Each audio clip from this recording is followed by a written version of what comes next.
아버지 하나님 심중을 붙잡아 주옵시고 기도의 소원과 제목을 들어주옵시며 동생을 위하여 부단히 애쓰고 최선을 다하며 기도하고 있습니다. 하나님 모든 형편과 사정을 아시옵고 또 해야 될 일에 대해서 주님께서 다 아시는 줄로 아오니 아버지 우리 권사님 기도하는 대로 이루어지게 하시고 특별히 아버지 영과 육의 강건함을 허락하시며 체력적으로 소진되지 않도록 도우시고 자고 나면 새 힘이 생겨 일을 잘 감당할 수 있도록 하나님 도와주시옵소서. 이 밤에도 모인 저희들 머리마다 주님께서 기름 부으시고 하나님의 충만히 넘치게 하여 주시옵시며 오늘도 은혜 받는 시간 되게 하시고 복 받는 시간 되게 하시고 기적과 표적이 일어날 수 있는 놀라운 확고한 믿음들을 다 갖게 하여 주시옵소서.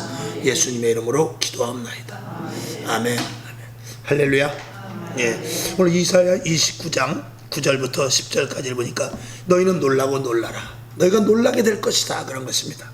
또 너희가 소경이 될 것이다. 그랬어요. 그리고 너희들이 취하는데 포도주 때문에 취하는 것도 아니고 그들이 비틀거림이 독주 때문에 그런 것도 아니고 여호와께서 깊이 잠들게 하는 신을 너희에게 부어줬다 그랬어요. 그런데 그것이 어디로부터 왔느냐? 10절 뒤에 보니까 너희의 눈을 감기셨으니 눈은 선지자요 너희를 덮으셨으니 머리는 선견자라.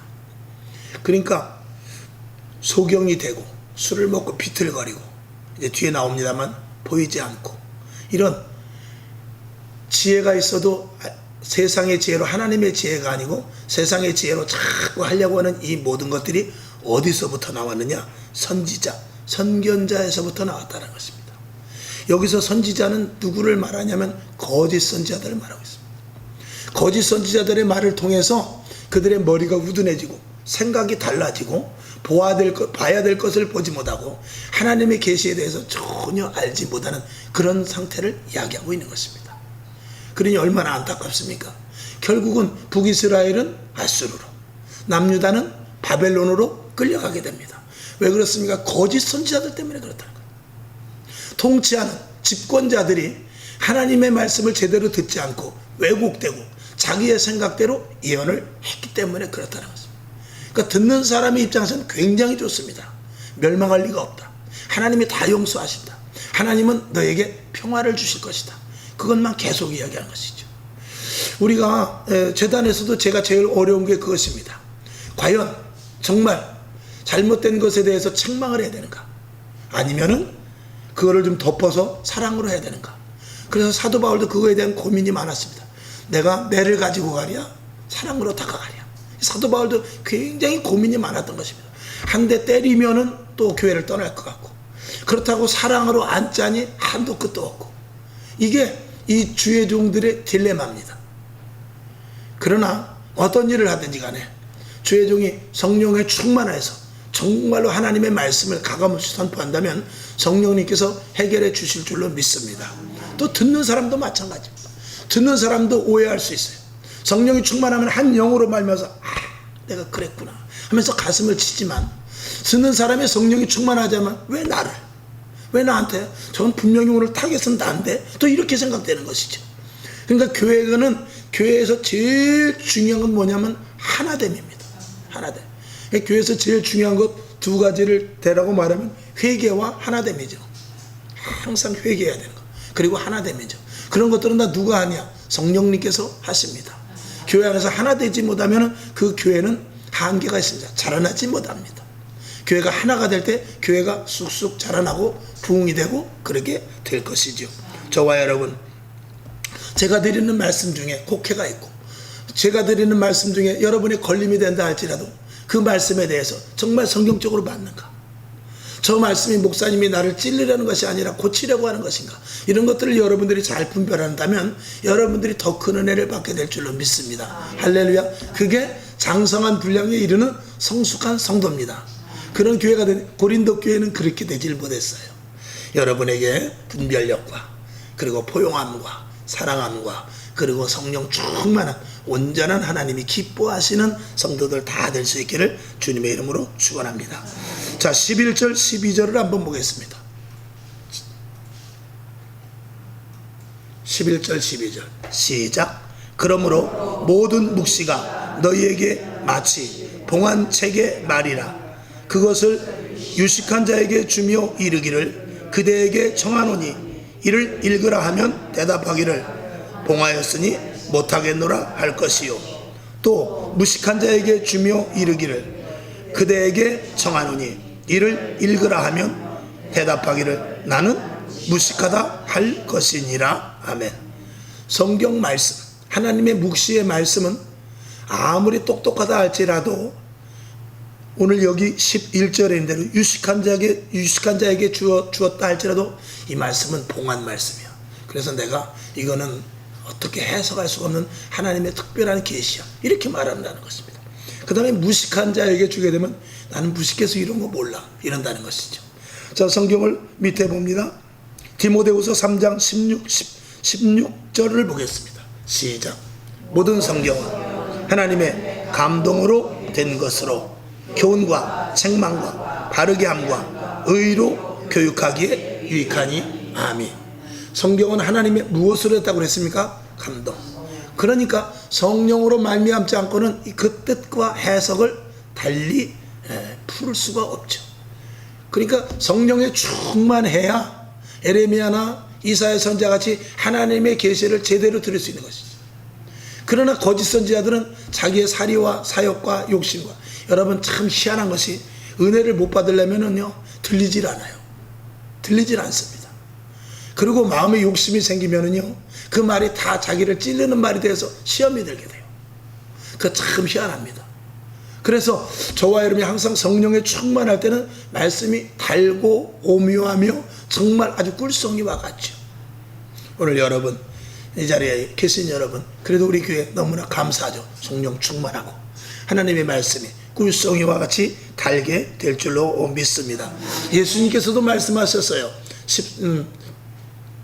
예수님께서도 말씀하셨고 이사야서에서도 있는 말씀인데, 자 13절을 봅니다. 시작. 주께서 가라사대 이 백성이 입으로는 나를 가까이하며 입술로는 나를 존경하나 그 마음은 내게서 멀리 떠났나니 그들이 나를 경외함은 사람의 계명으로 가르침을 받았을 뿐이라. 아멘. 그러니까 하나님의 제대로 된 음성을 듣는 것이 아니라 사람의 법칙, 사람의 윤리, 도덕 이런 것들로, 그냥 상식적인 선상에서, 하나님은 상식적인 선상에 계신 분이 절대 아닙니다.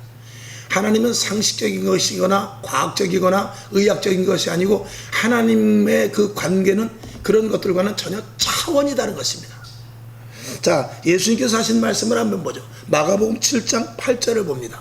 시작. 너희가 하나님의 계명은 버리고 사람의 유전은 지키느니라. 마태복음 23장 27절 시작. 화이 있을진저 외식하는 서기관과 바리새인들이여 회칠한 무덤 같으니 겉으로는 아름답게 보이나 그 안에는 죽은 사람의 뼈와 모든 더러운 것이 가득하도다. 아멘. 겉만 번지르르한 그 바리새인들, 사두개인들, 율법사들, 서기관들에 대해서 예수님께서 강력하게 질타하는데, 때로는 독사의 자식들아 이렇게까지도 말하면서 그들에 대해서 책망을 하는데, 오늘 여기 있는 대로 회칠한 무덤과 같다는 것입니다. 무덤을 아무리 겉에 회를 칠해봤자 속에는 썩은 시체밖에 없습니다. 그러니까 우리가 온전히 성령의 사람이 되지 못하고 하나님이 기뻐하시는 자로서의 주님의 말씀을 따르는 성령의 충만한 자가 되지 못하면 우리 속에 있는 것은 언제든지 육입니다. 우리 사도 바울의 고백같이 항상 육과 영의 싸움이거든요. 그래서 사도 바울도 그거 자체에 대해서 오호라 나는 공부한 줄 자로다 그랬거든요. 저와 여러분도 마찬가지입니다. 기도할 때 성령 충만하지만 또 기도를 끝나고 집에 간다든지 어떤 상황 가운데서는 나도 모르는 가운데 이 속에서 육적인 것들이 막 들고 일어납니다. 그러니 속이 이 성령으로 충만하지 않으면 우리 속은 무지무지하게 더러운 것이죠. 그러니까 그 더러운 것이 어떤 악을 행하고 아니면 남에게 상해를 가하고 그런 의미에서 악이 아니라 온전한 하나님의 말씀이 가감없이 성령으로 말미암아 성경 말씀을 쓴 그 의도가 성령에 의하여서 써져 있으니까 그 성령에 의한 해석을 그대로 하고 그 해석을 그대로 받아들이지 않는 모든 것들은 다 악입니다. 아무리 자의로 해석했다 할지라도 말씀이 기가 막힌 것 같고 말씀이 저절로 풀어지는 것 같다 할지라도 여러분 신천지 같은 데 가보십시오. 말씀이 얼마나 잘 풀어놓습니까? 그러나 그건 악입니다. 그건 하나님 보시기에 그 속은 다 썩은 겁니다. 그 교회가 아무리 나름대로 자기 나름대로 숫자가 뭐 지금 몇십만이니 어쩌니 그래도 결국은 그들은 역시 개개인적으로도 회칠한 무덤이요, 그 교회 자체도 회칠한 무덤밖에 될 수 없는 것이죠. 우리 교회도 마찬가지입니다. 우리 교회가 제가 성령의 인도하심을 따르지 아니하고 하나님의 말씀을 교묘하게 바꾼다든지 아니면 세상의 지식을 갖다가 겸비해서 이렇게 섞어서 한다 그러면 우리 교회도 회칠한 무덤과 같이 될 수밖에 없는 것입니다. 그러니까 순수하게 하나님의 말씀. 그래서 제가 어떨 땐 그렇게 말합니다. 차라리 설교를 할 수 없으면 성경을 그냥 많이 읽어라. 성경을 많이 읽어서 성경에서 성경으로 해석하는 게 듣는 이들이 성령에 충만하면 다 깨닫게 될 것이다. 그러니 쓸데없는 주석이나 쓸데없는 해석을 붙이지 말고 차라리 성경에 있는 액면 그대로 전하는 것이 좋다. 그리고 성령님께서 깨닫게 해주시는 감동대로만 전해야지 그 이외에도 억지로 풀린다든지 하는 것은 절대 이거는 사람의 유전이 될 수 있고 율법의 계명이 될 수 있고 하나님 보시기에 악한 일이 될 수 있다는 것이죠. 제가 주의 종으로서 가장 힘든 게 바로 그것입니다. 자, 그런 결과가 어떻게 나는가를 한번 보죠. 에스겔 37장 7절부터 10절까지 4절의 말씀을 한번 봅니다. 자, 7절부터 10절까지 시작. 이에 내가 명을 쫓아 태어나니 태어날 때에 소리가 나고 움직이더니 이 뼈 저 뼈가 들어맞아서 뼈들이 서로 연락하더라. 8절. 내가 또 보니 그 뼈에 힘줄이 생기고 살이 오르며 그 위에 가죽이 덮이나 그 속에 생기는 없더라. 9절. 또 내게 이르시되 인자야 너는 생기를 향하여 대언하라. 생기에게 대언하여 이르기를 주 여호와의 말씀에 생기야 사방에서부터 와서 이 사망을 당한 자에게 불어서 살게 하라 하셨다 하라. 10절. 이에 내가 그 명대로 대언하였더니 생기가 그들에게 들어가매 그들이 곧 살아 일어나서 서는데 극히 큰 군대더라. 아멘. 살아있는 전투를 할 수 있는 군대가 되었다는 것입니다. 처음에는 뭐였죠? 마른 뼈였습니다. 마른 뼈가 어디까지 왔느냐? 6절은 안 봤습니다만 7절까지 어디가 되느냐? 이에 내가 명을 쫓아 태어나니 태어날 때 소리가 나고 움직이더니 이 뼈 저 뼈가 들이맞더라는 것입니다. 조립이 되더라 그 말이죠. 근데 8절 보니까 거기에 힘줄이 생기고 또 가죽이 덮여서 나름대로 어떠한 형체를 가지고 있더란 말입니다. 근데 무엇이 없어요? 생기가 없더란 말입니다. 생기가 없는 교회는 소용없습니다. 하나님의 예수 그리스도의 생명이 없는 교회는 그건 온전한 교회가 아닙니다. 예수 그리스도의 생명으로 말미암아서 우리 속에 예수 그리스도의 생명으로 말미암아 살아가는 자, 나는 죽고 날마다 나는 죽고 예수로 사는 자, 나는 죽고 날마다 성령의 인도하심으로 사는 자, 날마다 기도하여 하나님의 음성을 듣고 날마다 말씀을 들으면서 영의 양식을 먹으면서 영적으로 강성함을 키워가는 그런 이가 바로 생기가 제대로 대언되어서 생기를 가진 큰 군대와 같은 자가 되는 것이죠. 그러니까 우리가 저와 여러분 여기 몇 명 있지 않지만 가죽만 있고 뼈에 가죽만 있고 힘줄만 있는 그런 형태는 그건 아무 힘이 없습니다. 숫자가 아무리 많아도 움직일 수밖에 없는, 밟으면 다시 부스러질 수밖에 없는 그런 모습입니다. 그러나 생기가 들어가서 큰 군대가 되었을 때 싸울 수 있고 힘을 발휘할 수 있게 되는 것이죠. 그건 영적인 힘입니다. 여러분 우리 교회가 이 생기가 충만한 그런 교회가 되어야 될 줄로 믿습니다. 그렇지 않으면 교회는 존재 가치가 없고 마치 예수님께서 말씀하신 대로 너희는 세상의 소금이라고 그랬는데 소금이 맛을 잃으면 어떻게 되느냐? 길가에 버리워지고, 버리워지는 것으로 끝나는 것이 아니라 사람들이 지나가면서 밟더라 그러죠. 제가 누누이 말씀을 드립니다만 지금 한국 교회들이 어떻습니까?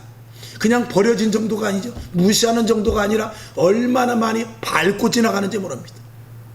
아주 밟고 또 밟습니다. 그래도 요새 조금 코로나가 조금 이렇게 감쇄되면서 예배도 드리고 하면서 전도지도 돌리면서 하지만 사람들이 아직까지 교회를 보는 눈은 그렇게 좋지 않습니다. 제가 이제 또 한번 다음 수요일이나 또 말씀을 드리겠습니다만, 사무엘상을 보게 되면 여호와의 법궤가 블레셋에 가게 됩니다. 하나님이 이스라엘 백성들을 통하여 일을 하지 않아요. 하나님이 교회를 통하여 일하지 않습니다. 하나님 스스로 나가서 세상에 나가서 일하시는 모습을, 그 성경을 볼 때 얼마나 안타까운지 모릅니다. 그 엘리 제사장이 있는 그 성전, 거기서 하나님의 역사가 나타나야 되는데, 법궤를 가지고 나갔지만 그걸 뺏겨버리고 이스라엘 백성들은 이가봇이라는 그런 아이를 낳았지만 아무런 의미도 없는 그런 아들만 낳아놓고, 그리고 하나님은 홀로 일하시는 그것을 보면서 정말 이 시대가 그렇지 않은가? 교회는 뭐하고 있는가? 하나님은 지금도 일하고 계시는데 교회는 뭐하고 있는가? 주의 종들이, 성도들이 뭐하고 있는가? 그런 생각을 한번 해보게 되었습니다. 여러분, 우리 안에 실질적인 생기가 있어야 돼요. 우리 안에 실질적으로 생명이 없으면 아무런 소용이 없습니다. 그 생명은 예수 그리스도로 말미암은 생명인데, 위장되어 있는 생명이 아니라 실질적으로 살아있는 생명이죠. 살아있는 자는 건드리면 움직입니다. 지렁이도 밟으면 꿈틀합니다. 죽은 자는 말이 없어요. 살아있으면 찔리면 아픈 내색을 하게 마련입니다. 저와 여러분이 생명이 있다면 죄에 대하여서, 마귀와 사탄에 대하여서, 세상의 불의에 대하여서, 그리고 불법한 일들에 대하여서, 하나님이 기뻐하시지 않는 일들에 대해서 예민하게 반응이 나타나게 될 줄로 믿습니다. 그런 반응이 저와 여러분에게 아주 촉각이 예민한 성도들 다 될 수 있기를 주님의 이름으로 축원합니다. 자, 오늘 29장 14절로 내려가 봅니다. 자, 14절과 15절을 봅니다. 시작. 그러므로 내가 이 백성 중에 기이한 일, 곧 기이하고 가장 기이한 일을 내가 다시 행하리니, 그들 중에 지혜자의 지혜가 없어지고 명철자의 총명이 가리워지리라. 15절.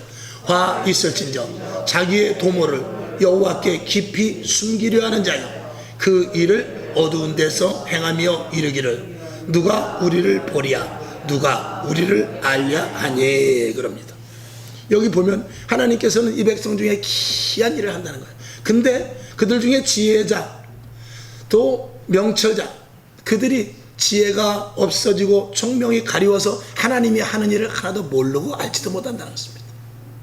당시 이 유다는 어떻게 하려고 그러냐? 애굽과 친선을 해서 적군을 물리치려고 하던 그런 상태입니다. 그러나 하나님은 그 일에 대해서, 그것들이 나름대로 지혜자, 명철자들이 하고자 했던 일입니다. 그러나 하나님은 애굽이 됐든지 또 여타 다른 나라가 됐든지, 하나님은 이스라엘 백성들을 통하여, 남유다를 통해서 오직 하나님께로 돌아오라 이거죠. 하나님께로 돌아와야만 하나님께서 그들에게 강력한 나라로 만들어 주시는데, 친서를 맺어서 애굽이라든지 등등 여타 이방의 강력한 나라들과 아무리 화친을 해봐야 하나님은 소용이 없습니다. 소용이 없다라고 말하는 것이죠. 여기서 내가 백성 중에 기이한 일, 곧 기이하고 가장 기이한 일은, 성경은 이렇게 말하고 있습니다. 기이한 일, 결국은 너희들이 아무리 꾀를 써도 결국 남유다, 이스라엘은 망하게 될 것이다. 그리고 또 먼 발치로는 결국은 다시 회복될 것에 대한 두 가지입니다. 하나는 망할 것과, 그리고 다시 하나님께서 회복을 해 주실 것. 그는 지금 이 시대에 예수 그리스도를 예표하고 있는 것이긴 합니다만, 그 당시 내막 현장 상황으로 봐서 이스라엘, 남유다가 결국은 패망할 것과, 그리고 다시 회복하여 돌아올, 이 두 가지를 이야기하고 있는 것이죠. 근데 15절을 보니까 화 있을진저 자기의 도모를 여호와께 깊이 숨기려 하는 자여 그랬습니다. 하나님께 알리지 않냐고, 하나님께, 즉 기도하지 않고 하나님께 여쭙지도 않고 하나님을 완전히 무시해버리는 것이죠. 그 일을 어두운 데서 행하며 이르기를 누가 우리를 보랴, 누가 우리를 알랴. 우리끼리 해도 충분하다 이거죠. 하나님께 굳이 이야기하지 않아도 충분하다는 것입니다. 하나님께 물을 만한 선지자도 없거니와, 그리고 거짓 선지자들이 맞다라는 것이죠. 결국 하나님을 제쳐놓고 하는 일들입니다. 그런 일들에 대하여서 결국은 하나님의 강력한 진노가 있게 되는 것은 당연한 일이죠. 자, 시편 13편 3절을 한번 보게 됩니다. 자, 시작. 여호와 내 하나님이여, 나를 생각하사 응답하시고 나의 눈을 밝히소서. 두렵건대 내가 사망의 잠을 잘까 하오며. 아멘. 시편 기자는 저렇게 하나님 내가 영적으로 깨어있기를 원합니다 그랬거든요. 근데 이스라엘 백성들은 스스로 영적으로 깨어있는 것이 아니라 스스로 하나님의 낯을 가리려고 했어요. 여러분, 우리가 욕심이 생기고 죄를 지은 일들이 생기고 하나님과 멀어지기 시작하면요 자꾸 하나님의 말씀에 대해서 거역되게 됩니다. 예배가 싫어지고 기도하기 싫어지며 그리고 하나님 말씀에 순종하기를 거부하고 자꾸 교회와 멀어지는 것이 수순입니다. 그렇게 되면 결국 하나님의 낯을 가리우는 일이 되어서 영적인 것에 대해서 점점 무뎌질 수밖에 없는 것이죠. 그렇게 되면 발동하는 것은 뭐냐? 육적인 생각입니다. 자기의 지혜, 자기의 지식, 자기의 경험, 이것 가지고 신앙생활을 하게 되는 것입니다. 그거는 회칠한 무덤과 똑같습니다. 그건 하나님이 절대로 인정하지 않습니다. 그가 아무리 헌신하고 봉사하고 교회 와서 노력을 하고 하다못해 헌금을 많이 한다 할지라도 그 자체 속에서 하나님과의 완전한 온전한 관계가 이루어지지 않는 상태라면 그거는 다 헛것이 될 수 있는 것이죠. 저는 여러분의 이 예배가 헛되지 않기를 주님의 이름으로 축원합니다. 여러분의 기도가 헛되지 않기를 바랍니다. 여러분이 주변에서 말씀 보고 또 틈틈이 나대로 기도하는 그런 모든 것들이 하나님이 기뻐하시는 일이 될 수 있기를 주님의 이름으로 축원합니다. 그래야 마지막 때 하나님께 확실하게 쓰임받는 주의 자녀들이 다 될 줄로 믿습니다. 자, 16절 마지막 절을 봅니다. 시작. 너희의 패리함이 심하도다. 토기장이를 어찌 진흙같이 여기겠느냐. 지음을 받은 물건이 어찌 자기를 지은 자에 대하여 이르기를 그가 나를 짓지 아니하였다 하겠으며 빚음을 받은 물건이 자기를 빚은 자에 대하여 이르기를 그가 총명이 없다 하겠느냐. 아멘. 하나님의 낯을 가리우고 있는 그 모습을 보면서 야, 토기장이 여기 있는 대로 토기장이하고 진흙하고 상대가 되느냐 그 말이죠. 진흙이 토기장이에게 덤빌 수 없다는 것입니다. 진흙과 토기장이는 전혀 차원이 다른 문제입니다. 자동차를 만든 사람과 자동차와는 전혀 다릅니다. 자동차가 나와 이렇게 만들어서 말할 수 없습니다. 창조주 하나님과 우리와의 관계를 또 이야기하고 있는 것이죠. 하나님은 우리들에게 비밀한 것들을 가르쳐주고 앞길을 인도하시며 특별히 저 이스라엘 백성들에 대해서 하나님께서 단단히 날마다 말씀을 하십니다. 그런데 그걸 듣지 않는단 말이죠. 그리고 그 중간에 누가 있느냐? 거짓 선지자, 거짓 선견자들이 중간에서 그들의 눈을 멀게 하고 그들의 귀를 다치게 하고 그들의 마음속에 술 취한 것 같이 해서 그들을 깊이 잠들어 버리게 하는 그런 일들을 누가 하느냐? 거짓 선지자들이 하는 것이죠.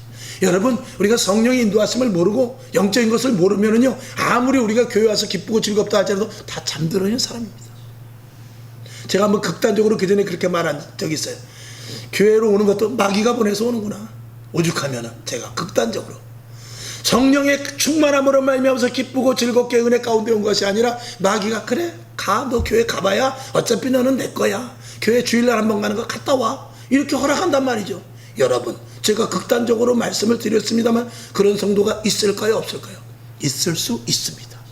이건 큰일이죠. 그만큼 점점 마귀가 마지막 때를 자기의 때가 얼마 남지 않았기 때문에 강력하게 어떻게 합니까?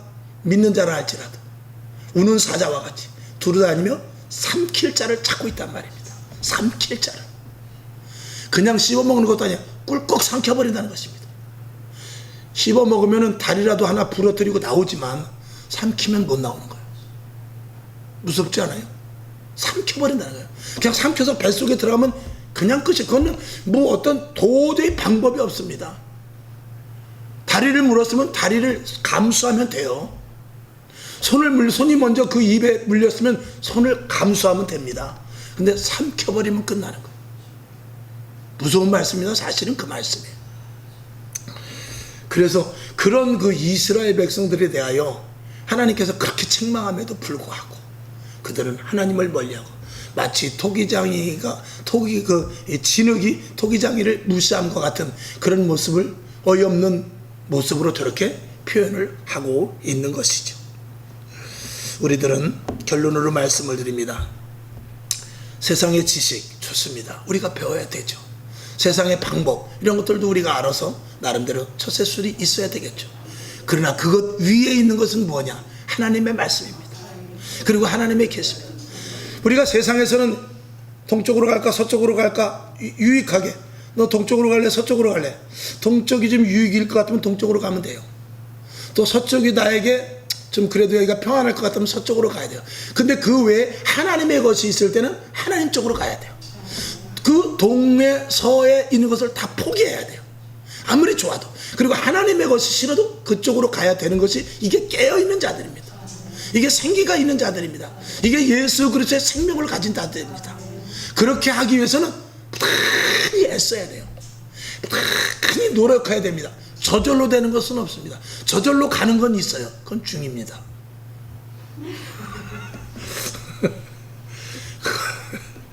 외에는 없습니다. 자, 마지막으로 성경 한 절 보고 말씀을 하시죠.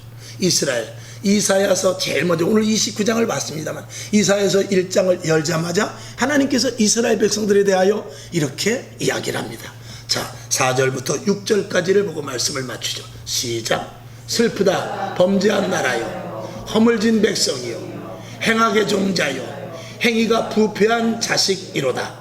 그들이 여호와를 버리며 이스라엘의 거룩한 자를 만홀히 여겨 멀리하고 물러갔도다. 너희가 어찌하여 매를 더 맞으려고 더욱 패역하느냐. 온 머리는 병들었고 온 마음은 피곤하였으며 발바닥에서 머리까지 성한 곳이 없이 상한 것과 터진 것과 새로 맞은 흔적뿐이오늘 그것을 짜며 싸매며 기름으로 유하게 함을 받지 못하였도다. 아멘. 두드려 맞아도 정신을 차리지 못하고, 당정 이스라엘의 남유다가 풍전등화인데 그걸 깨닫지 못하더란 말입니다. 여러분, 안 들릴 때는 안 들리더라고요. 아무리 옆에서 말해도 안 들어요. 가끔 비유로 말씀을 드리죠. 여기 땅이 하나 있어. 부동산 업자 가지고 이거 앞으로 10배 됩니다. 사세요. 그 보니까 진짜 그럴 것 같아. 지금 빨리 안 사면 안 됩니다. 계약하는 사람들이 줄 섰어요. 그래가지고 눈이 뒤집어져가지고 이걸 살라고 하다, 아이 그래도 한번 물어봐야죠. 친구들한테 물어봤는데 안 된다라는 거죠. B라는 친구도 안 된다라는 거예요. 가만히 생각해 보니까, 가만히 보니까 저놈들이 살라고 그러는 거 같아요. 한번 여기 빠져버리면 안 되는 거예요. 그래가지고 기필코 그 다음날 가서 계약을 치르죠. 그리고 나중에 속았다는 걸 알게 됩니다. 여러분, 우리가 눈이 꺼풀이 닫혀지면은요 몰라요. 이야기해도 모르고 꼬집어도 모르고 때려도 모르고요. 우리가 자식들을 키워보면 알잖아요. 저도 저희 어머니에게 참 불순종을 많이 했습니다. 때려도 안 돼요. 저도 참 비련한 사람입니다. 그런데 그렇게 안 들을 때는요, 벌써 내가 뭐를 해야 되겠다 그러면 아무리 때려도 대답은 할 뿐이지만 가서 내가 엉뚱한 짓을 한단 말입니다. 그 자식이 그래요. 이스라엘 백성들도 하나님 앞에 똑같은 거예요. 결국은 포로 70년 생활을 하고 하면서 그때 슬픔으로 와서 아이고 대이고 하죠. 저와 여러분, 들을 귀가 있을 때 들으시기를 바랍니다. 그리고 들을 귀를 열어달라고 기도하세요. 영적인 눈이 밝게 해달라고 기도하세요.